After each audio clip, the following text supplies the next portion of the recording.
अपनी पहली पुस्तक सुपनिਆਂ ਦਾ महल राही ਸਾਹਿਤ ਦੇ ਖੇਤਰ ਵਿੱਚ ਦਸਤਕ ਦਿੱਤੀ ਹੈ।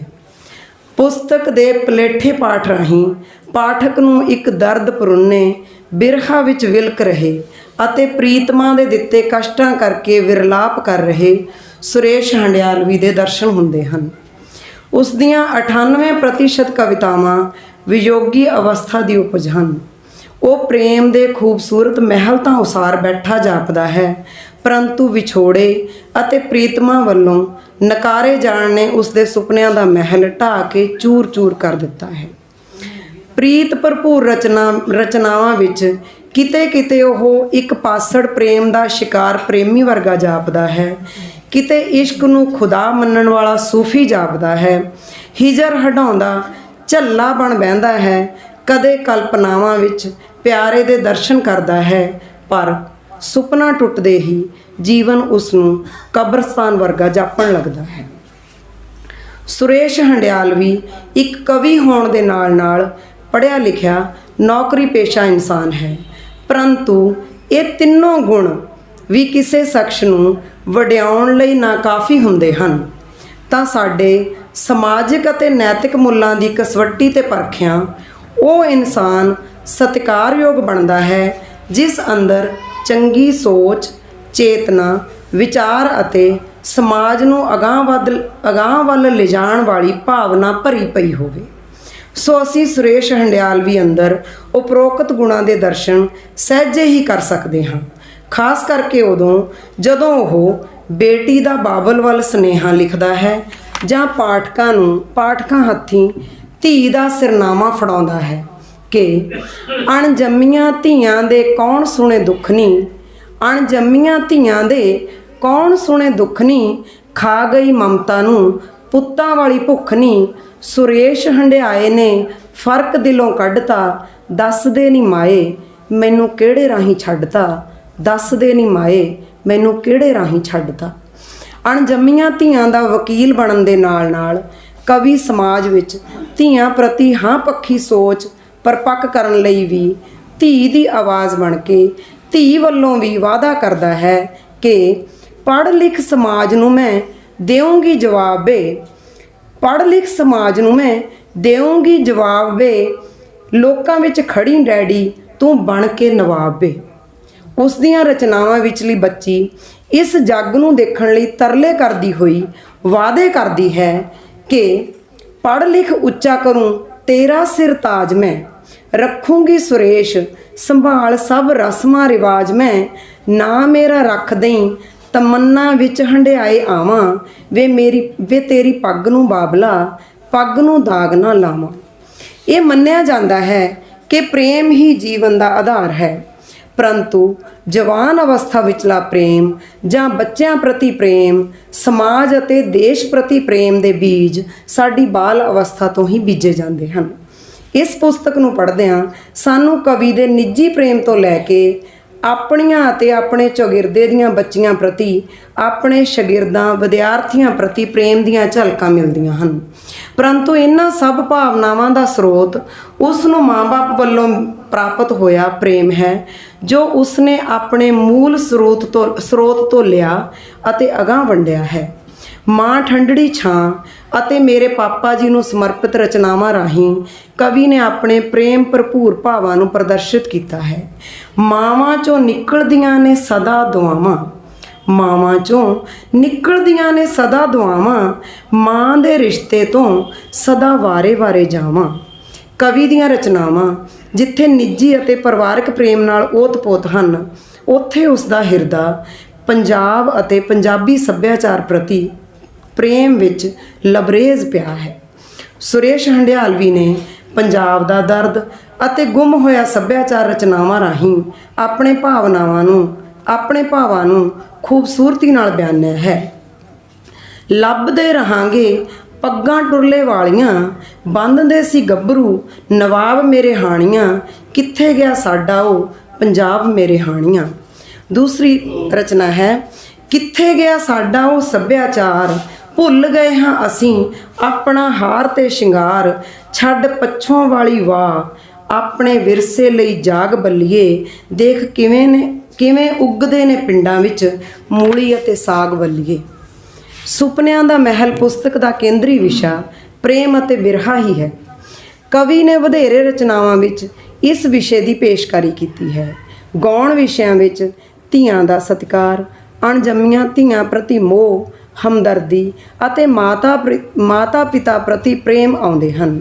ਹਾਂ, ਸੱਭਿਆਚਾਰ ਅਤੇ ਪੁਰਾਤਨ ਸਮਾਜ ਪ੍ਰਤੀ ਉਦਰੇਵਾਂ ਵਰਗੇ ਵਿਸ਼ਿਆਂ ਨੂੰ ਇਸ ਪੁਸਤਕ ਵਿੱਚ ਬਹੁਤ ਘੱਟ ਸਥਾਨ ਮਿਲਿਆ ਹੈ, ਜਦ ਕਿ ਇਸ ਵਿਸ਼ੇ 'ਤੇ ਗਿਣਤੀ ਦੀਆਂ ਕਵਿਤਾਵਾਂ ਨੇ ਹੀ ਸੰਬੰਧਿਤ ਵਿਸ਼ੇ ਨੂੰ ਬੜੀ ਸ਼ਿੱਦਤ ਨਾਲ ਪੇਸ਼ ਕੀਤਾ ਹੈ। ਸਮੁੱਚੀ ਪੁਸਤਕ ਵਿੱਚ ਕਵੀ ਦੀ ਰਚਨਾਕਾਰੀ ਨਿਵਾਣ ਤੋਂ ਉਚਾਣ ਵੱਲ ਨੂੰ ਪ੍ਰਗਤੀਸ਼ੀਲ ਹੋਈ ਹੈ। ਨਿੱਜੀ ਪ੍ਰੇਮ, ਬਿਰਹਾ, ਵਿਛੋੜੇ ਭਰੇ ਭਾਵਾਂ ਨਾਲ ਓਤ-ਪੋਤ ਕਵਿਤਾਵਾਂ ਲਿਖਣ ਤੋਂ ਬਾਅਦ ਕਵੀ ਦਾ ਸਫ਼ਰ ਉਸ ਪਾਸੇ ਵੱਲ ਨੂੰ ਹੈ ਜਿੱਥੇ ਧੀਆਂ ਦੇ ਜ਼ਿੰਦਗੀ ਜਿਉਣ ਦੇ ਤਰਲੇ, ਅਰਜ਼ੋਈਆਂ ਅਤੇ ਵਾਅਦਿਆਂ ਭਰਪੂਰ ਰਚਨਾਵਾਂ ਲਿਖਦਾ ਮਾਂ ਦੀ ਮਹਿਮਾ ਗਾਉਂਦਾ ਹੋਇਆ ਉਹ ਪਿਤਾ ਦੇ ਵਿਛੋੜੇ ਦੇ ਸੱਲਾਂ ਨੂੰ ਸ਼ਬਦਾਂ ਵਿੱਚ ਪਰੋਂਦਾ ਹੈ।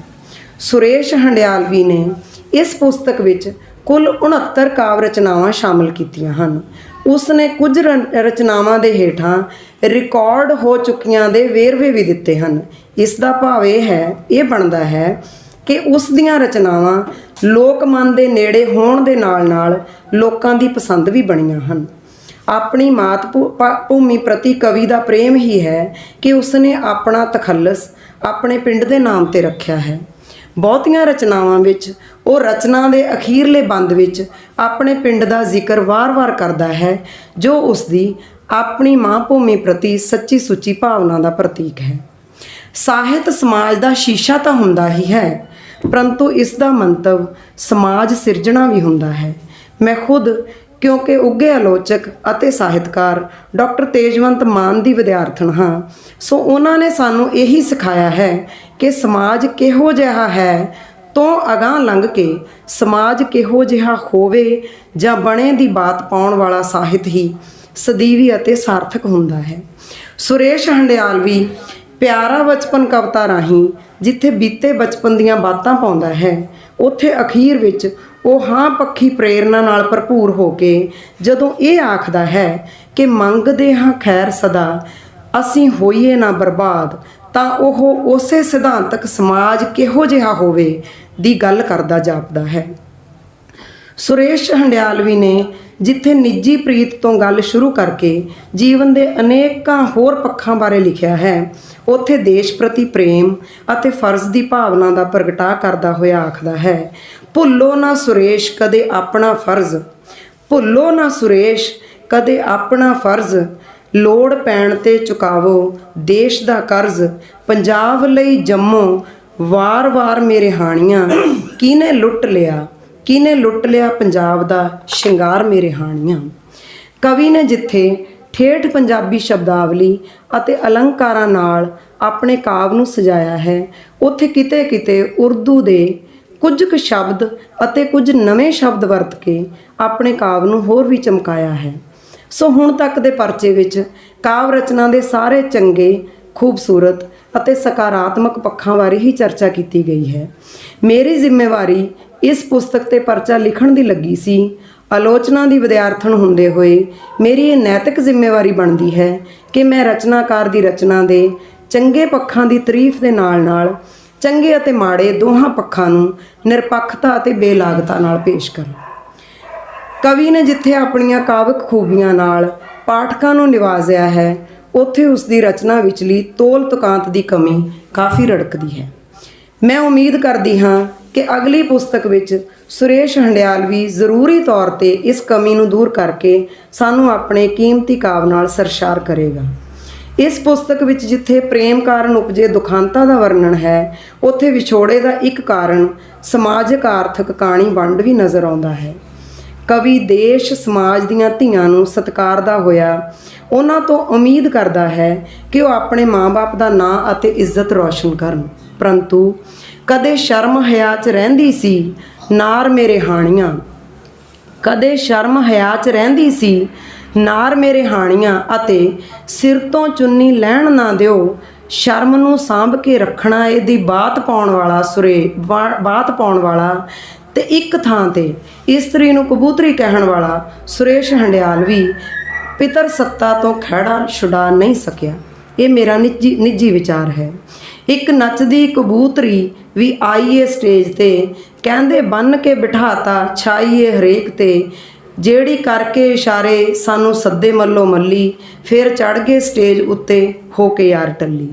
ਸੋ ਮੇਰੀ ਨਿੱਜੀ ਰਾਏ ਅਨੁਸਾਰ ਟੱਲੀ ਯਾਰ ਵਰਗੀਆਂ ਰਚਨਾਵਾਂ ਜੇਕਰ ਇਸ ਪੁਸਤਕ ਦਾ ਹਿੱਸਾ ਨਾ ਬਣਦੀਆਂ ਤਾਂ ਚੰਗਾ ਹੁੰਦਾ, ਕਿਉਂਕਿ ਬਾਕੀ ਬਹੁਤੀਆਂ ਰਚਨਾਵਾਂ ਵਿੱਚ ਕਵੀ ਨੇ ਜਿਸ ਜ਼ਾਬਤੇ ਅੰਦਰ ਰਹਿ ਕੇ ਆਪਣੇ ਭਾਵਾਂ ਨੂੰ ਵਿਅਕਤ ਕੀਤਾ ਹੈ, ਇਹ ਰਚਨਾ ਉਸ ਤੋਂ ਹੇਠਲੇ ਪੱਧਰ ਦੀ ਭਾਸ਼ਾ ਵਿੱਚ ਲਿਖੀ ਗਈ ਹੈ।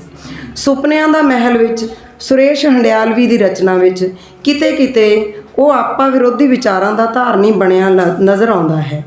ਅਸਲ ਵਿੱਚ ਇਹ ਕੇਵਲ ਉਦੋਂ ਵਾਪਰਦਾ ਹੈ ਜਦੋਂ ਕਵੀ ਭਾਵਨਾਵਾਂ ਤੋਂ ਅਗਾਂਹ ਜਾ ਕੇ ਉਪਭਾਵਕਤਾ ਦੀ ਅਵਸਥਾ ਨੂੰ ਜਾ ਪਹੁੰਚਦਾ ਹੈ। ਅਖੀਰ ਵਿੱਚ ਮੈਂ ਕਵੀ ਦੇ ਉਸ ਉੱਚੇ ਸੁੱਚੇ ਅਤੇ ਆਦਰਯੋਗ ਪੱਖ ਦਾ ਜ਼ਿਕਰ ਕਰਨਾ ਚਾਹਾਂਗੀ ਜੋ ਉਸ ਦੀ ਸਾਰੀ ਰਚਨਾ ਵਿੱਚ ਸਿਰਮੌਰ ਰਿਹਾ ਹੈ। ਕਵੀ ਕਿੱਤੇ ਵਜੋਂ ਇੱਕ ਅਧਿਆਪਕ ਹੈ। ਅਧਿਆਪਕ ਹੋਣਾ ਇੱਕ ਬੇਹੱਦ ਸਨਮਾਨ ਵਾਲੀ ਗੱਲ ਹੁੰਦੀ ਹੈ, ਪਰੰਤੂ ਜੋ ਅਧਿਆਪਕ ਆਪਣੇ ਵਿਦਿਆਰਥੀਆਂ ਨੂੰ ਕਿਤਾਬੀ ਗਿਆਨ ਦੇ ਨਾਲ ਉੱਚੀਆਂ ਸੁੱਚੀਆਂ ਕਦਰਾਂ ਕੀਮਤਾਂ ਪ੍ਰਦਾਨ ਕਰਦਾ ਹੈ, ਉਹ ਹੋਰ ਵੀ ਸਤਿਕਾਰਯੋਗ ਬਣ ਜਾਂਦਾ ਹੈ। ਸੁਰੇਸ਼ ਹੰਡਿਆਲ ਵੀ ਆਪਣੇ ਵਿਦਿਆਰਥੀਆਂ ਨੂੰ ਕੇਵਲ ਪਿਆਰ ਹੀ ਨਹੀਂ ਕਰਦਾ, ਸਗੋਂ ਉਹਨਾਂ ਨੂੰ ਚੰਗਾ ਅਤੇ ਸਾਰਥਕ ਜੀਵਨ ਜਿਉਣ ਦੀ ਪ੍ਰੇਰਨਾ ਵੀ ਦਿੰਦਾ ਹੈ। ਉਸ ਦੀ ਇਹ ਭਾਵਨਾ ਉਸ ਵੇਲੇ ਹੋਰ ਵੀ ਜ਼ੋਰਦਾਰ ਰੂਪ ਵਿੱਚ ਸਾਡੇ ਸਾਹਮਣੇ ਆਉਂਦੀ ਹੈ ਜਦੋਂ ਆਪਣੇ ਵਿਛੜ ਗਏ ਸ਼ਾਗਿਰਦ ਨੂੰ ਸ਼ਰਧਾ ਦੇ ਫੁੱਲ ਭੇਂਟ ਕਰਦਾ ਹੈ। ਸੋ ਇਹ ਪੁਸਤਕ ਪੰਜਾਬੀ ਸਾਹਿਤ ਦੀ ਖੂਬਸੂਰਤ ਕਿਰਤ ਹੋ ਨਿਬੜੇ ਅਤੇ ਸੁਰੇਸ਼ ਹੰਡਿਆਲਵੀ ਵੱਲੋਂ ਜਲਦੀ ਹੀ ਸਾਹਿਤ ਦੀ ਝੋਲੀ ਹੋਰ ਪੁਸਤਕਾਂ ਪਾਉਣ ਦੀ ਉਮੀਦ ਨਾਲ ਮੈਂ ਸੁਪਨਿਆਂ ਦੇ ਮਹਿਲ ਨੂੰ ਖੁਸ਼ਾਮਦੀਦ ਕਹਿੰਦੀ ਹਾਂ। ਧੰਨਵਾਦ।